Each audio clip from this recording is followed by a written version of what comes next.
Est-ce que vous savez que la défense de Toumba va continuer à créer, même recréer,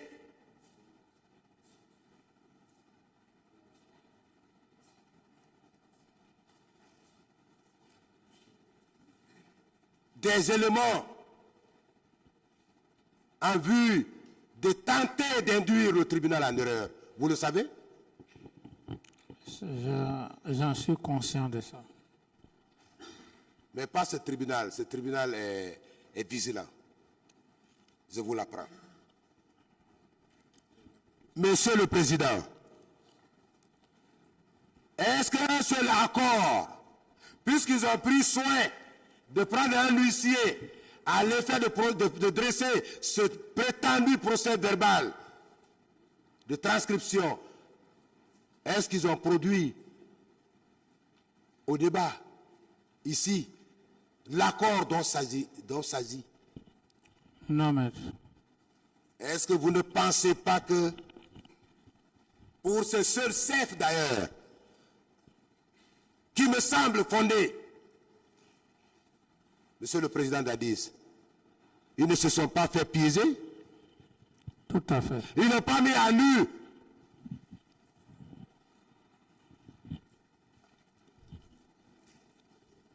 le manque de preuves chez eux? Tout à fait. Lorsque deux États font un accord,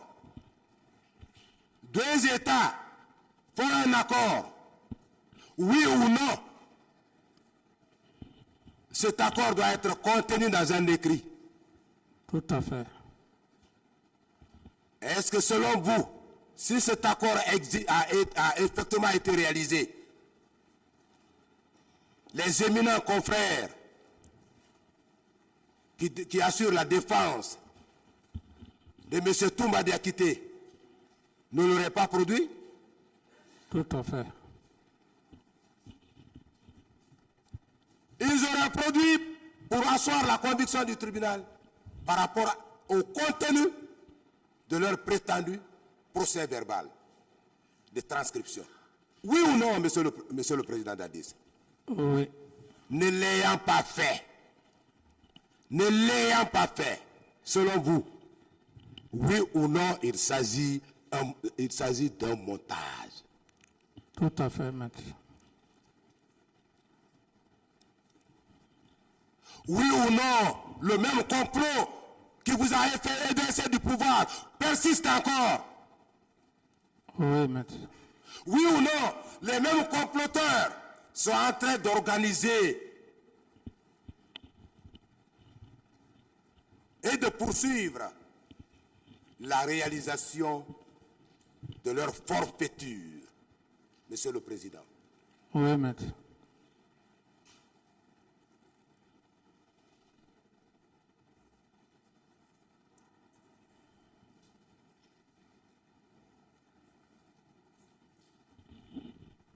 Mon distingué confrère, Maître Dina Sampil, a fait un détail hier par rapport aux deux États, notamment l'État angolais et l'État guinéen.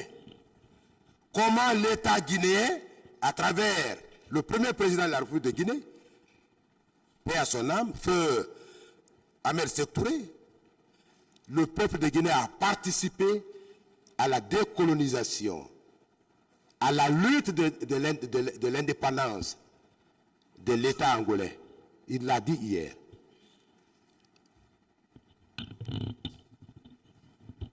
Il a dit hier. Est-ce que selon vous, qu'est-ce que la Guinée a envié à un État comme Angola, à l'effet de venir former ses agents secrets? Ça n'a jamais existé, maître. Pour vous dire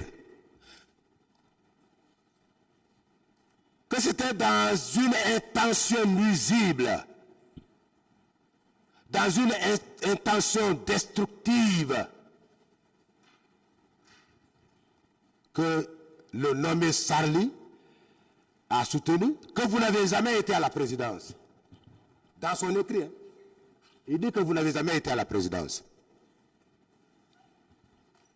Il va jusqu'à dire que vous n'avez jamais dormi, vous n'avez jamais passé la nuit à la présidence. Il va jusqu'à dire que ce jour-là, tout ça pour jeter l'anathème sur vous. Que ce jour-là, le président Dadis est sorti avec lui et que c'est Granco qui le conduisait, qui était au volant et qui vous conduisait. Je veux savoir si Granco vous a conduit le 28 septembre, celui qui est censé être à Manéa, Monsieur le Président. Je ne sais pas si vous m'avez compris. Bien. Je voudrais savoir si cela était possible. Quelqu'un qui était à Manéa, s'il pouvait vous conduire ce jour, étant à Conakry, pour arriver à Marokana. Maître, Vous avez besoin de développer. C'est très intéressant pour asseoir la conviction du tribunal, Monsieur le Président. vous savez, maître, comme je l'ai dit devant le tribunal, que ce sont des montages. Vous-même, vous l'aviez dit, la nouvelle stratégie consiste à faire croire au tribunal que les documents qu'ils viennent de produire, c'est effectivement vrai, alors que ce n'est pas vrai. Et je dis une seule chose. Si c'était réel, après plus de 12 ans, j'estime que l'exposé de leurs clients, Aboubakar Toumba, aurait dit clairement, aurait donné des précisions. Mais c'est après tout, et si j'ai bonne mémoire, il aurait dit après 72 heures. Ce sont des montages, maître, purement et simplement. Et comme vous le dites, la stratégie continue. Mais j'ai la ferme conviction, sachant que le tribunal, ce sont des personnes morales, professionnelles, ça ne m'inquiète pas. C'est pourquoi je dis que c'est un non-événement. Parce qu'on n'a pas affaire à un tribunal qu'on peut lui faire croire ce qui n'est pas réel. Ça ne me fait ni froid ni chaud. Parce que j'ai la conviction que personne ne peut occulter l'intelligence et la pertinence de cet auguste tribunal. Quelles que soient les belles phrases de Voltaire ou je ne sais quoi, j'ai la conviction. Ce sont des professionnels. Ça ne me fait ni froid ni chaud, maître. Merci, Monsieur le Président. Continuant, le monsieur, le nommé Sarli, continuant dans sa narration, va jusqu'à dire qu'ils étaient logés à l'hôtel et que ce Granco qui était parti les chercher à l'aéroport pour les amener à l'hôtel. Vous vous rendez compte comment ce gros?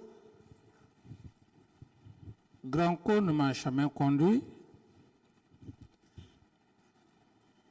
Granco ne m'a jamais conduit. Et, maître, je ne veux pas trop retenir les explications. Et je me dis que je risque certainement de donner des expressions déplacées devant la Cour. C'est pour cette raison que j'ai dit que même c'est un non-événement pour moi parce que ce n'est pas fondé et cet auguste tribunal est professionnel. Quel que soit le talent, je défie quiconque dans cette salle qui ne pourront pas faire croire ce qui n'est pas réel aux faits réels. Aller jusqu'à rentrer dans les détails, mais je n'ai pas d'autres commentaires à faire par rapport à ça, maître. Merci, merci, Monsieur le Président, par rapport à la question.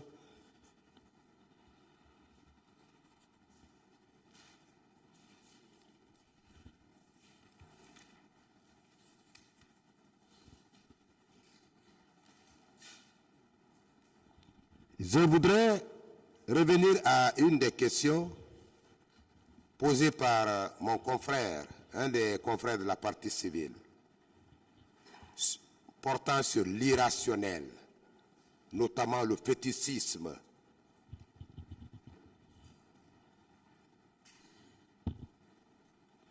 Je voudrais juste vous demander,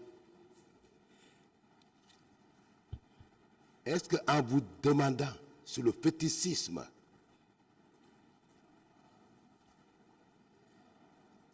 cela a un rapport avec les faits poursuivis? Maître, je crois qu'à ce niveau, l'objectif recherché par rapport à toutes ces calomnies, ces diffamations, c'est juste le motif de dénigrement. Ça n'a aucun rapport par rapport aux faits pour lesquels je suis devant le tribunal. L'objectif recherché, ternir mon image, me dénigrer, mais seul Dieu, quand on se décide de porter préjudice à une personne et que Dieu ne le veut pas, Dieu aussi passe par l'entremise des hommes sincères aguerris pour établir la vérité, maître. Merci, Monsieur le Président. Par rapport à la réponse que vous venez de nous donner, on vous a également amené sur les accords de Ouaga, accords entre guillemets de Ouaga.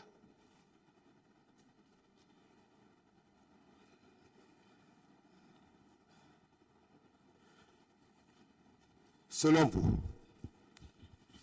ce qu'ils ont appelé accord de Ouaga, que vous avez appelé faux accord, oui ou non, était une des phases décisives de l'accomplissement et sinon de la réalisation du complot qui vous a évincé du pouvoir? Oui, maître.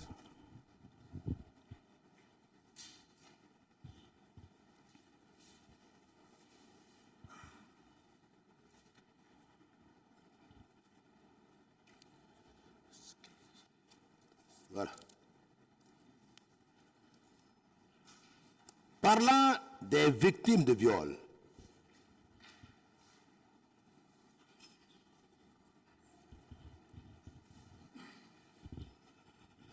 selon vous, lorsque une personne est victime d'un quelconque fait pénal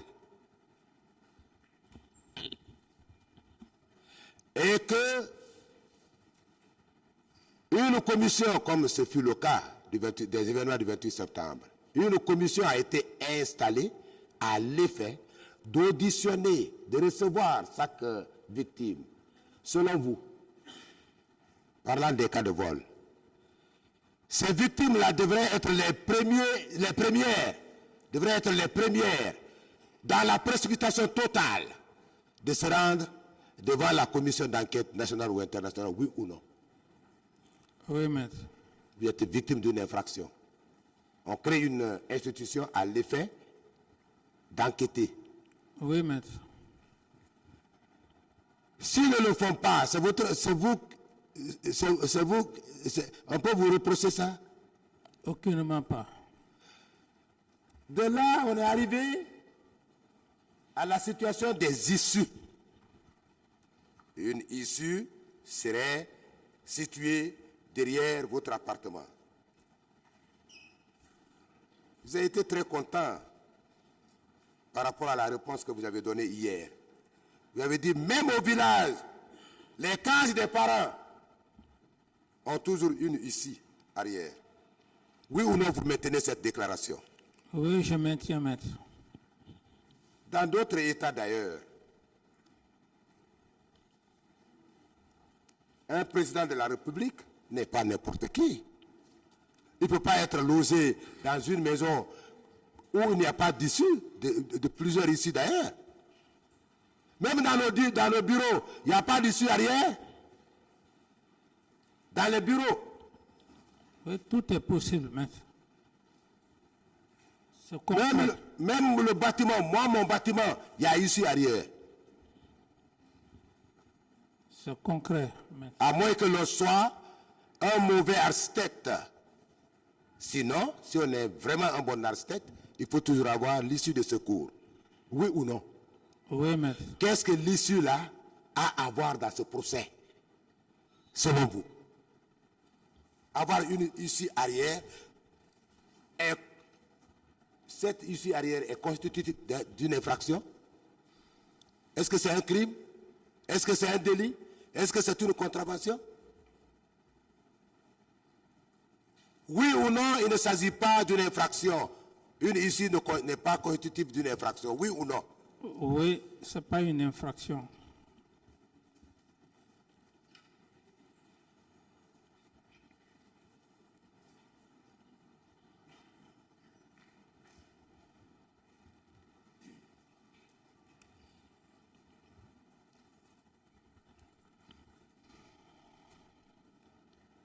Donc,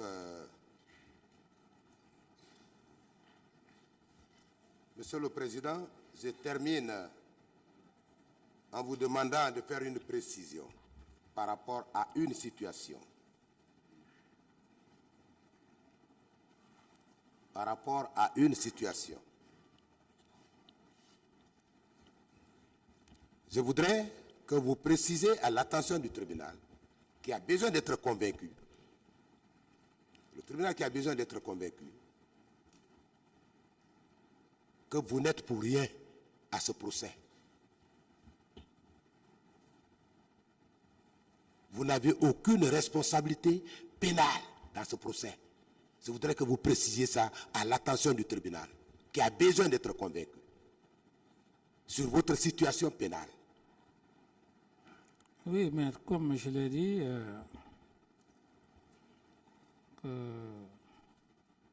à date d'aujourd'hui, j'ai la ferme conviction qu'en termes pénalement,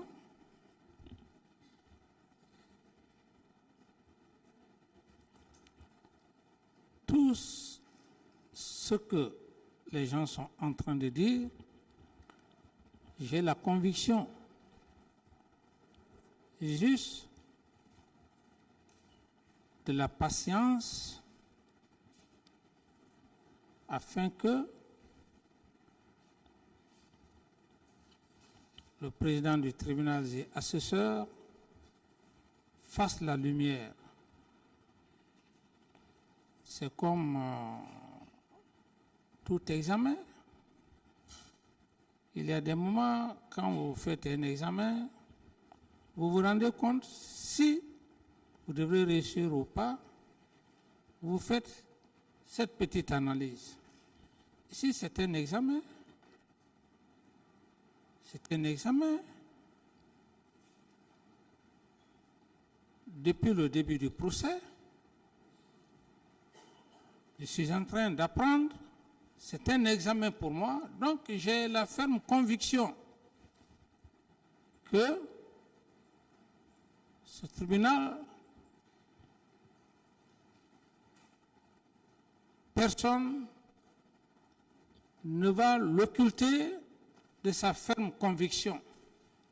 J'ai juste besoin de me calmer, de rester serein. Et c'est tout ce que j'ai besoin. Maître. Très bien, Monsieur le Président. Est-ce que vous pouvez conclure en ces termes? Si vous pouvez conclure en ces termes.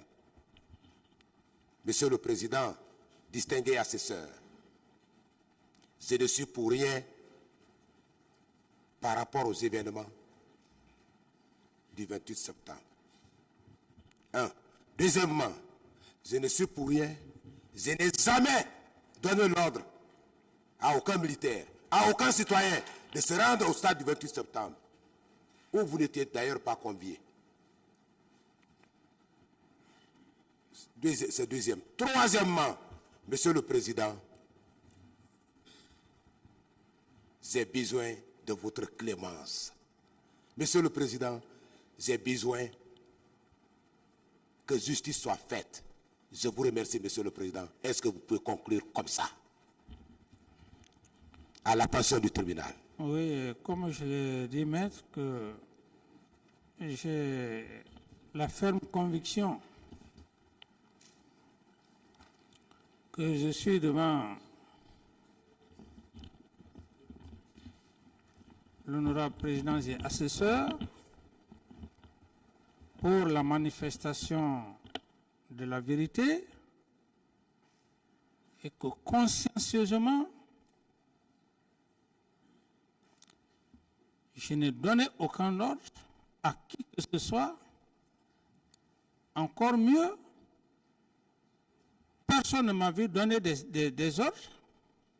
Si c'était le cas, mon seul plus grand adversaire, si je peux me le permettre, c'est M. Aboubakar Diakité Toumba, qui aurait dit clairement devant le président, et je me rappelle, le premier jour que le président a eu à poser la question, je n'oublie pas. Qui vous a envoyé au stade? Quand les gens pensent qu'on est là, qu'on ne retient pas, j'ai la plénitude et je rends grâce à Dieu. Il a dit clairement devant M. le Président et assesseur que ce n'est pas le président de la transition à l'époque, M. Camara, qui m'aurait envoyé au stade, et encore plus loin, qu'il n'a vu M. Camara, il n'a pas vu M. Camara donner des ordres à qui que ce soit. Partant de ce fait, maître, et comme je l'avais dit, parce qu'il nous semble que nous ne connaissions pas réellement les rouillages du tribunal, j'avais fait un schéma,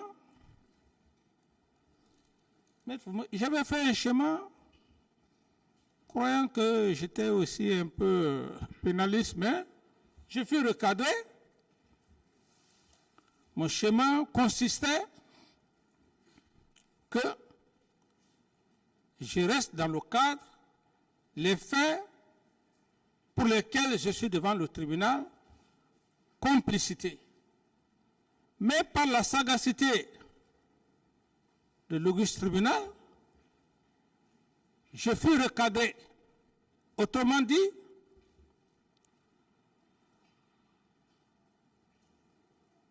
dans un autre sens, si j'ai voulu rester dans le cadre stricto sensu, ils m'ont fait comprendre que M. Camara, ce n'est pas pour avoir des éléments, le concept dans lequel vous avancez pour dire que de parler d'auteur et de co-auteur, non. Nous sommes là pour la recherche de la vérité. Donc, ce n'est plutôt cette position, mais plutôt l'autocensure. Ça veut dire qu'on peut prendre toutes les questions afin que leur religion soit éclairée.